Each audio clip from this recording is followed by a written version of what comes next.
こんにちは、とことんです。今回はコード進行に関する企画。サイコロで出た目だけでコード進行を決めても曲は作れるのか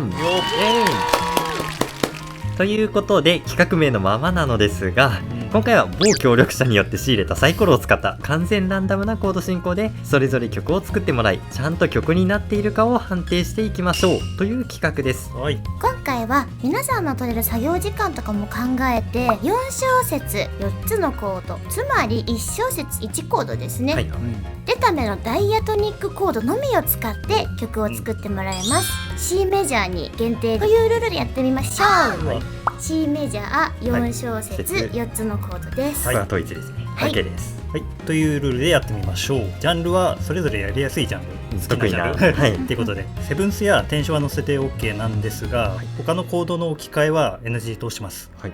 例えば3度目が出た場合、ダイアトニックコード3度マイナー、これを3度メジャーに置き換えられない。つまり発見しか使っちゃダメで、なるほど。黒鍵はダメっていう、そういう意味ですね。わかりました。わかりました。じゃあ誰から早速いきましょうか。じゃあグーじゃんけんぽい。はい。おし、じゃあ1番手にしま1しょう。番手。はい。じゃあグーじゃんけんぽい。あいこでしょ。あいこでしょ。じゃあ2番手。2番手。はい。はい。じゃあイリさん1小節目のコードお願いします。ちょっと一応ご説明しますと、はい、このサイコロのね、1だったらルートの音ですね。はい、C ですね、C 今回だと。で、これサイコロ 6しかないので、はい、ちょっと必然的な7番目の音がないということで、はい、ちょっとご了承いただけたらなと思います。はい。はい。じゃあ、いきます。お願いします。運命の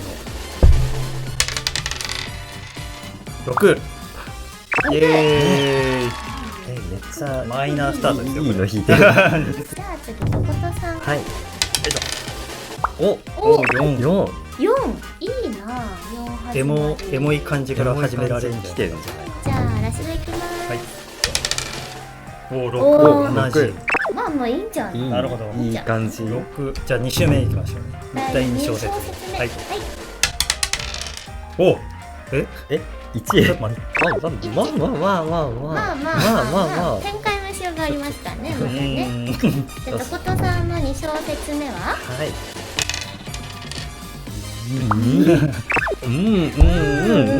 まあ。じゃあラストの2小節目。そうでしょ。6続き。じゃあ3周目。はい。3小節目。616。じゃあとことさんの3小節目。はい。6多くないですか？このサイコロだ。誰が買ってきたんだよ。じゃあラシドの3小節目。はい。いきます。はい。4。さすがに。664。4小節目いきます。はい。なるほど。まさかの D マイナー終わり。いいの弾くな。じゃあとことさんの4小節目。はい。3。とことさんの場合一見ばらついて見えますけど。被ってないじゃん。ただこれが果たしてかぶってないからそうないから逆に怖いですね。なんか足田の4小節目。はい。1来い。さあ、そうですよ。みんなマイナー終わりになっちゃった。確かにね。ではアーメリさん A マイナー C A マイナー D マイナー。はい。とことさん F D A マイナー E マイナー。 E マイナー。はいはい。私ラシド A マイナー A マイナー F E マイナー。一番癖が。じゃあ一人ずつ決まったのでそれぞれ作っていきましょう。はい。はい、それでは皆さん作ってきましたね。はい。ではそれぞれ最初に指定のコード紹介で曲を聴いて、作った本人がうまくいったところやダメだったところを解説するみたいな、そういった順番で紹介をしていきましょう。はい。じゃあ最初に発表したい人。誰も自信ないのかな。じゃあそのサイコロ振った順でいきましょうということでですね。はい。アルイリさんからお願いします。はい。じゃあ私 R 入りはまず指定のコードはですね6162、この進行ですね。以上のコードを踏まえてお聞きください。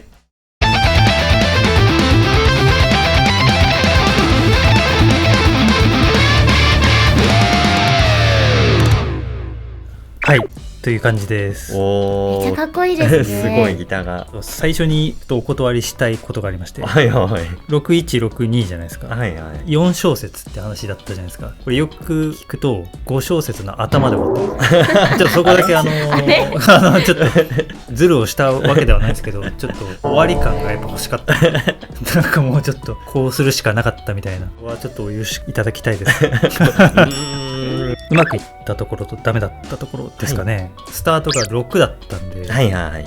マイナーキーから始まってるじゃないですか。はいはい。だからロックのかっこいいフレーズ感っていうんですかね、マイナーのリフあわかりますかね、このなんかリフが作りやすかったっていうのありますね。はいはいはいはいはい。そもそもザ・ロックの感じ A マイナーなんで、これそこから始まったのが良かったなっていうのは率直に思いました、なんかジャンルを決めやすかったあ、そうですそうです感じですね。ダメだったところやっぱり最後ですよね。トニックで終わらないという遊戯機にありそうな感じですねっていう。はいはい。果たしてうまくいったところダメだったところっていうちょっと視点かはどうかわかんないですけど、自分的にはそのところですかね。なんかありがとうございます。じゃあ次とことさんお願いします。はい。はいコードは4263というコードで、なんか2人と比べて比較的ばらつきはあるようなコードにはなっていました。癖は強い気は癖はしますけど強いかもみたいな。じゃあ流していきます。はい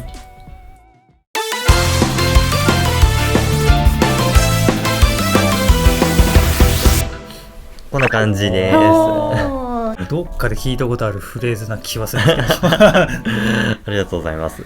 で、まあ、うまくいったところ、ダメだったところで、根本的にすごいしくったなっていうのが、今まであんまり使ってこなかった進行、まあもちろんそうなんですけど、だったので、ジャンルをすごい血迷ったなっていうのが個人的所感です。最初、何のジャンルでいこうかなって、探り探りで進めていっちゃって、で結果的にグランツーリスモっぽい、レースゲームっぽい曲にしようみたいな。それだなんか聞いたことあると思ったなんか方向に行こうとしたんだけど、なんかその途中の過程がうんぬ迷って、なんかすげえわけわかんない曲になっちゃったっていうのが一番ですね。で、ただその中でも今までやってこなかったけど、ちょっとなんか新しい感じのフレーズって言いますか、自分の中では。はいはいはい。はい。なんか今までになかった引き出しがまた増えたなっていう感覚もあったのは、なんかやってみてよかったなって思ったところでした。はいはいはい。あんまり普段作らないようなジャンル。ジャンルっていうか、まあなんか雰囲気はジャンルとしてはやるっちゃやるんですけど、はいはいはい。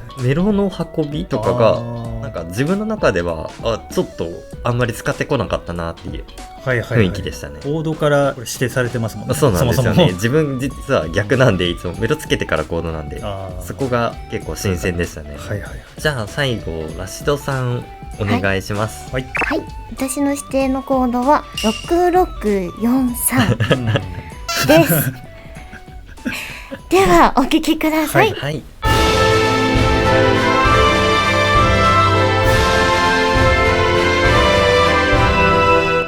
おー、はいはいはい。オーケストラだ。うまくいったところとしては、私だけなんですよね。66っていう続くんかいっていうところを、まず一つ目のコードが A マイナー、次を A マイナー7にしてベースに G を持ってきました。なるほど。ですので実はこの4小節全部ベースが順次進行できたところがうまくいったところかなと思いますね。だから自然だったのか。滑らかにこう、はい、進んでいく感じですよね。その最後が、3度マイナーでミで終わっていて、最初 A なので実はこれループできるんです、一生。はいはいはいはい。勝手にループになったっていう。はいはい。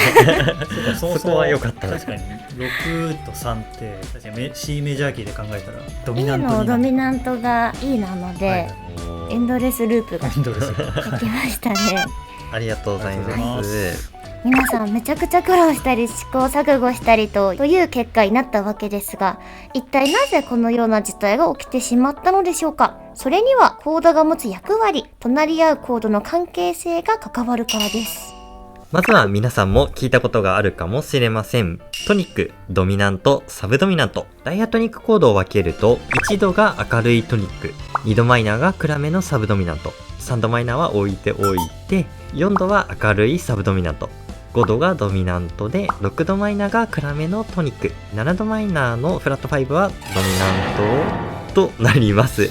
3度マイナーと7度マイナーフラット5は一旦置いといて、これのこれらうまく並べて物語を作るのが基本的なコード進行の考え方。まあ、いわゆる起承転結って感じですかね。そうですね。起がトニック、小がサブドミナント、点がドミナントで、ケツがトニックとなるのが一般的。それぞれを明るい暗いを使い分けながら物語を描いていくといったイメージから始めてみると良いでしょう。ちなみに3度マイナーは分類しないんですか？確かに。これですね、個人的にはどこにも分類しないことが多いです。というのも、トニック、サブドミナント、ドミナントには、それぞれ役割を果たすための2音がありまして、トニックがドとミ、サブドミナントがファとラ、ドミナントがシとファ。この2音の組み合わせが含まれているからこそ役割を果たすと考えるからです。ドミナントのシとファはトライトーン、不安定な響きを出すということで決まっていますよね。他はどうなんでしょう？トニックはドミナントの不安定を落ち着けるため、シとファの近くにあるドとミが重要。だから E マイナーだとドが欠けているのでトニックと言われると微妙なんですよね。教則本にはトニックと書かれることもありますが、超弱いトニックってイメージなんですかね。まあそんな感じですかね。曖昧な位置にいるので逆にうまく使えるといいかもなぁとも思います。そしてサブドミナントのファとラはキのトニックから移動先として一度セブンスのミ、シフラットのトライトーン解決先としています。シフラットですか？はい。これ諸説あるのですが、1の倍音で一度セブンスが鳴っているということにして鳴ってるんです、その倍音で鳴ってるトライトーンを解決してくれるのがサブドミナントという位置づけでファとラが重要なんですね。E マイナーはたまにサブドミナントと定義されるような気もするんですけど、この考えだと当てはまりませんよね、これ。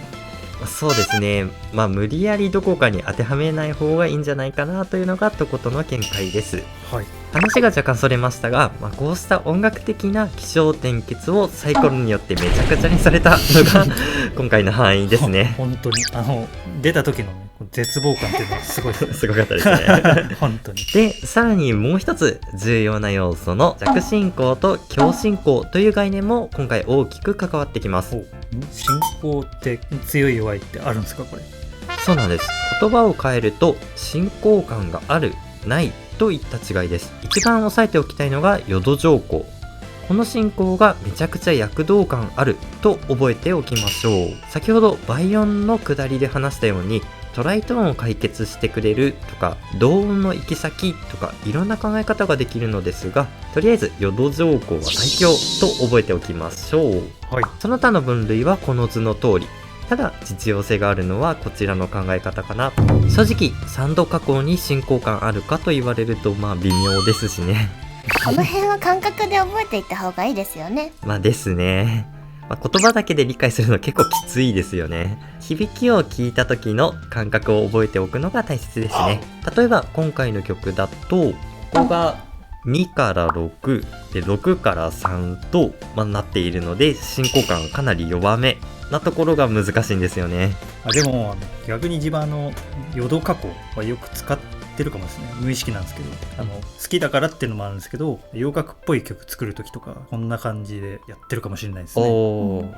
進行が弱いからといって使っちゃダメというわけではないんですよね。あくまで使い分け適材適所に配置するのが大切ですね。今回はそこがランダム指定だったのがきつかったですね。逆にランダムだからこそ新しい引き出しが増えるかもしれませんね。今度はノンダイヤトニックも混ぜてやってみたいですね。いいですね。ぜひ視聴者の皆さん、サイコロの目にしてほしいとんでもコードコメントでお送りください。こいつらいじめたいなという方はオギュメントとかテンションとかオミットとかいろいろ送ってもらってもいいですよ。やりすぎるとちょっとブロックですよね。しませんよ。今回の動画が面白い、ためになったと思ったら高評価、チャンネル登録もよろしくお願いします。それでは次回の動画でお会いしましょう。とことんでした。